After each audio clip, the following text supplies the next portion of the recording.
नमस्कार दोस्तों और मेरे प्यारे प्यारे विद्यार्थियों। मैं लेकर आया हूँ आपके लिए 12th क्लास का एग्ज़ाम पेपर। हमने कल इसका पहला वीडियो देखे थे। आज हम देखने वाले हैं सेकंड वीडियो। और पहले वीडियो में हमने क्या देखे थे? सेक्शन ए और सेक्शन बी। और आज के सेकंड वीडियो में हम देखेंगे सेक्शन सी और सेक्शन डी। सेक्शन सी में जो ग्रामर आती है वो देखेंगे और सेक्शन डी में क्वेश्चन आंसर के बारे में हम चर्चा करेंगे। तो नमस्कार दोस्तों, मैं सचिन राय और मेरे YouTube channel PAT with Sachin में फिर से आपका स्वागत है। जैसे कि दोस्तों मैंने आपसे कहा था कि मैं सारे पेपर आपको एक एक करके हल करवाऊंगा, लगातार 4 साल के एक विषय के। तो इसी तरह मैं हर पेपर को हल करवा रहा हूँ।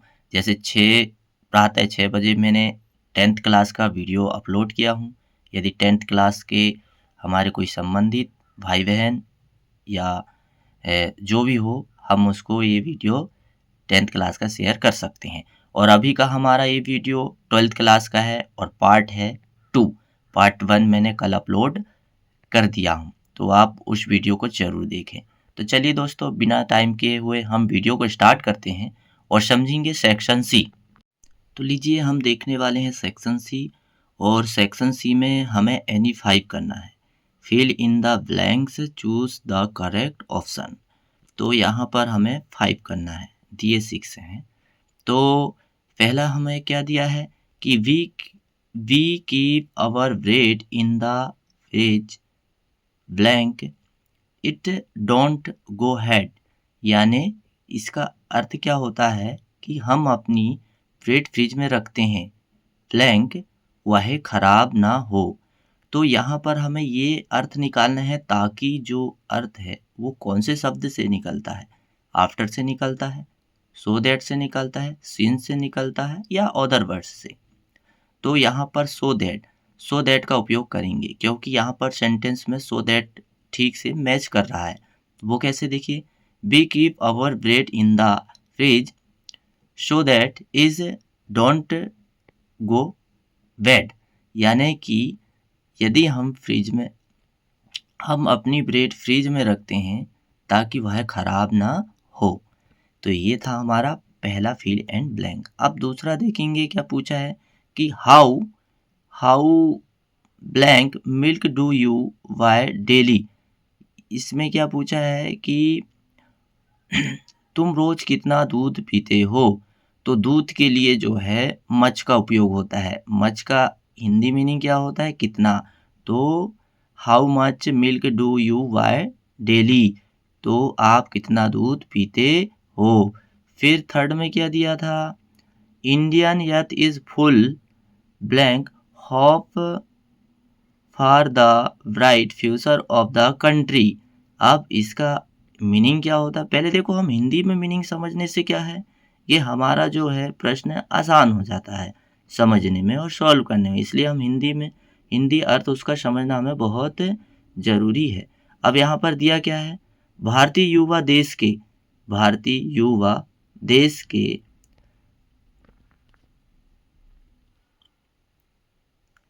तो यहाँ पर हम देखेंगे भारतीय युवा देश, फिर इसके बाद में देश के बाद क्या दिया है? उज्जवल भविष्य के लिए आशा से भरा हुआ है। तो हमें यहाँ शब्द देखना है कि यहाँ पर कौन सा शब्द मैच करता है। तो हम यहाँ पर जो शब्द है मैच करने वाला वो है ऑफ। ऑफ का मतलब से होता है और ऑफ का मतलब के भी होता है। तो देखिए, हम इस तरह से बोलेंगे कि भारतीय युवा देश के उज्जवल भविष्य के लिए आशा से भरा हुआ है। तो के का अर्थ कौन देता है? ऑफ शब्द से के का अर्थ लिया जाता है। तो वहाँ पर ऑफ आएगा, यानी नंबर 1। अब यहाँ पर क्या दिया है? 4th नंबर का Mohan blank speak two language. अब यहाँ पर ये पूछी जा रही है कि यहाँ पूछा जा रहा है कि मोहन भाषा को बोल सकता है। तो यहाँ पर जो है कैन आएगा क्योंकि सामर्थ्य बताने के लिए कैन का उपयोग होता है। Mohan can speak two language, यानी मोहन जो है दो भाषा को यानी टू लैंग्वेज को बोल सकता है। अब देखेंगे 5th नंबर का, man who wrote this book is my friend. देखिए ऐसे तो इसका शब्दार्थ ये होता है कि वह आदमी जिसने यह किताब लिखी है वह मेरा मित्र है। तो इसके लिए जो है कोई भी पर्सन हो या बताने के लिए हमें द का उपयोग करते हैं कुछ खास या विशेष के लिए। तो हम क्या किसका उपयोग करेंगे, the man who wrote this book is my friend. अब इसके बाद में हम देखेंगे, देखो हमें फिल इन ब्लैंक में करना तो एनी 5 है, लेकिन हम एक और करेंगे 6 ताकि ये पेपर में आए तो हम जो है इसको ठीक से सॉल्व कर सकें। I know blank he is ill, यानी इसका मुझे पता है कि, मुझे पता वह बीमार है, मुझे पता वह बीमार है। तो हमें इस सेंटेंस को पूरा करने के लिए किसका उपयोग करना पड़ेगा, दैट का। तो दैट का मतलब क्या होता है कि, अब हम इसको बोलेंगे तो पूरा सेंटेंस जम जाएगा कि मुझे पता है कि वह बीमार है, मुझे पता है कि वह बीमार है। तो इस तरह से हमने देखे सेक्शन सी में ग्रामर। अब हम आगे देखते हैं और क्या दिया। अब हम देखेंगे do us directed. Do us directed में भी हम देखेंगे एनी 5। तो एनी 5 में हम पहला देखेंगे क्या कहा गया है कि my friend sent me a letter, my friend sent me a letter. यह सेंटेंस दिया है कि इसको हमें चेंज वॉइस में बनाना है इसे। और my friend sent me a letter का मीनिंग क्या होगा, मुझे मेरे मित्र द्वारा पत्र भेजा गया। तो इसको हमें वॉइस में चेंज करना है। तो वॉइस में हम जब चेंज करते हैं तो ऑब्जेक्ट टू सामने आ जाता है, यानी तो ये कैसे बनेगा, I was sent a letter, I was sent a letter by my friend, I was sent a letter by my friend. तो इस तरह से ये सेंटेंस बनेगा। अब इसके बाद में हम सेकंड देखते हैं। सेकंड में हमारे सामने क्या दिया है, री राइट द सेंटेंस यूज, यानी हमें अस सुन अस की जगह में नो सनर देन का उपयोग करना है। क्या सेंटेंस में कोई परिवर्तन करना है क्या, चलो देखते हैं। अब दिया क्या पहले, अस सुन अस यानी जैसा कि मैं अपने मित्र से मिला मैं रोने लगा, as soon as I meet my friend I start weeping. तो इसको हम कैसे करेक्ट करेंगे, नो सनर, नो सनर, हाँ यहाँ हम डिड लगाएंगे, no sooner did I meet my friend then I start weeping, यानी जैसे मैं अपने फ्रेंड से मिला मैं रोने लगा। फिर इसके बाद में थर्ड में क्या दिया हुआ है कि you can catch the bus if you take a taxi. ये इसका हिंदी में अर्थ क्या होगा, जब तक तुम टैक्सी नहीं लोगे तुम बस नहीं पकड़ सकते। अब इसमें उपयोग क्या करना था, कौन सा शब्द लगा के इस सेंटेंस को बनाना था, right using unless in place of if, यानी हमें अनलेस के स्थान पर इफ का प्रयोग करना है। तो हम सबसे पहले देखते हैं कि इफ हमें सेकंड वाक्य, इफ हमें दोनों वाक्यों के बीच में दिया हुआ है। तो देखो कैसे हमें कैसे इसे पूरा करना है, कैसे इसे बनाना है, you can not catch the bus unless you take a taxi. तो यहाँ मैं माफ़ी चाहूँगा, मैंने थोड़ा सा उल्टा बोल दिया था कि अनलेस के स्थान पर इफ़ का प्रयोग करना है। सॉरी, यहाँ पर दिया है कि इफ़ के स्थान पर अनलेस का उपयोग करना है। ये थोड़ी सी माय मिस्टेक है, इसलिए मैं माफ़ी चाहता हूँ। इसके बाद हम देखेंगे फोर्थ नंबर का। फोर्थ नंबर में क्या दिया है हमारे सामने, ही हैड हिज लंच, यानी वह अपना खाना खा चुका था। अब इसे हमें पास्ट परफेक्ट में बनाना है, किस में बनाना है, पास्ट परफेक्ट में बनाना है। ही हैड हिज लंच, ये इसका सही वाक्य होगा, यानी करेक्ट वाक्य। अब हम फिफ्थ नंबर देखेंगे। क्वेश्चन नंबर 5 में क्या दिया है, combine the sentence use neither nor, यानी हमें सेंटेंस को कंबाइन करके और उसमें नाइदर नॉर का उपयोग करना है। देखो 2 सेंटेंस हमारे पास दिया है। She did not talk to me, she did not look at me.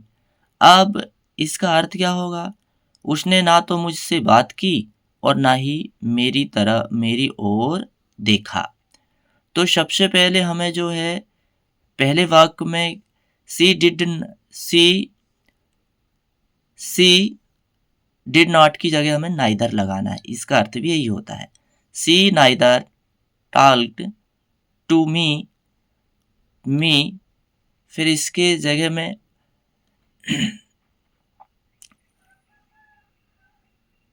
Nor locate at me. तो कुछ इस तरह से ये सेंटेंस बनेगा।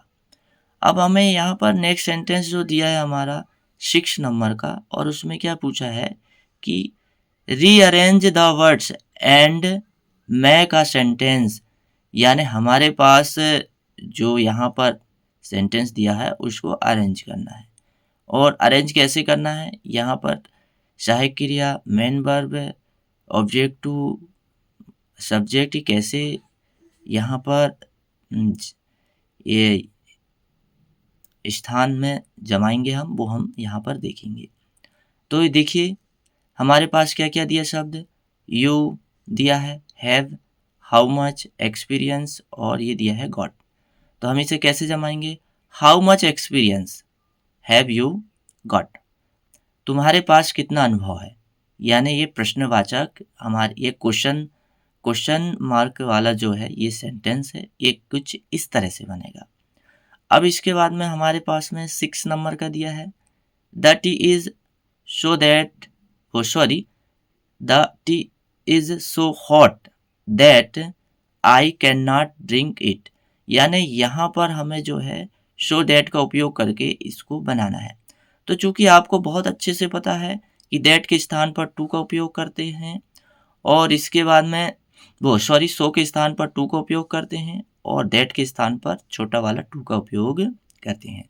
तो ये कैसे बनेगा? The tea is too hot to drink, यानी चाय यदि गर्म है तो मैं कैसे पी सकता हूँ। तो कुछ इस तरह से यहाँ पर चर्चा की गई है। तो ये हमने अभी देखे डू अस डायरेक्टेड। अब हमारे सामने है क्वेश्चन नंबर 8 और उसमें क्या दिया है कि read the flowing extract carefully and answer the question. तो ये इसमें जो है गांधी जी के बारे में बताया गया है कि गांधी जी जो है जब फर्स्ट बार विजिट करते हैं और ashram in Sevagram in central idea, he said I will tell you how it happened that I decided to urge the department of the British I was in 1917। तो जब गांधी जी जो है ब्रिटिश सरकार से रिक्वेस्ट करते हैं तो उस समय उनके साथ क्या क्या घटना होती है ये सारा इसमें दिया हुआ है, और वो किससे मिलते हैं और उनसे कौन मिलता है और वो किस स्थान में जाते हैं, यहाँ पर पूरी डिटेल से जानकारी दी हुई है। ये पैसेज में मैंने जो हाईलाइट किया हूँ ये आंसर है, इसको आप एक बार ठीक से पढ़ के और समझ सकते हैं। तो यहाँ पर जो है आप क्वेश्चन देखते हैं कि क्वेश्चन में क्या क्या दिया है। क्वेश्चन में उसमें हम थोड़ा सा फोकस करते हैं। क्या दिया है? How many delegate we there in the annual, how many delegate were there in the annual convention of the Indian Nation Congress Party। तो उस समय ये डेलीगेट में जो है कितने डेलीगेट्स थे उस समय ये पूछा है। तो यहाँ पर दिया है 2301। ये यहाँ पर जब गांधी जी वहाँ गए थे तो डेलीगेट्स मैनी विजिटर थे, विजिटर की संख्या कितनी थी? 2301 थी। इसके बाद में क्या दिया? नेक्स्ट प्रश्न दिया था when did Rajkumar Shukla meet Gandhi, यानी राजकुमार शुक्ला गांधी जी से कब मिले थे? 1917 में मिले थे, 1917। ये सारे पैसेज में मैंने आपको यहाँ पर हाईलाइट किया हूँ, ये हाईलाइट में आप देख सकते हो और ये पैसेज को भी ठीक से समझ सकते हो। ये पिछली बार आया हुआ ये पैसेज था। और लेसन कौन से लेसन से लिया गया था ये? इंडिगो से लिया गया था। कौन से लेसन से? इंडिगो। और ये इंडिगो को लिखने वाले जो राइटर हैं वो थे लुईस फिशर। लुईस फिशर ने गांधी जी के बारे में बताया। फिर इसके बाद में सेकंड जो थर्ड नंबर का प्रश्न था वो था कि give the similar meaning of the word patient. Patient का बताया था, तो इसका समानार्थी शब्द होता है फार्मर। क्या होता है? फार्मर। इसके बाद में और पूछा था चंपारण इज साइटेड, यानी चंपारण स्थित है। तो चंपारण नियर नेपाल के पास स्थित है। ये सारे प्रश्न जो है उस पैसेज में दिए हुए हैं। तो हम अभी इम्पोर्टेंट प्रश्न की बातें कर रहे हैं। From which lesson this extract has been taken. तो ये किस अध्याय से लिया गया है? तो ये इंडिगो से लिया गया है। किस अध्याय से लिया गया है? इंडिगो से। फिर इसके बाद में अगला हमारे सामने नीचे एक्सट्रैक्ट दिया है, वो क्या है? वो है पोयम के बारे में। और पोयम में क्या दिया है? 66 पोयम के बारे में दिया है।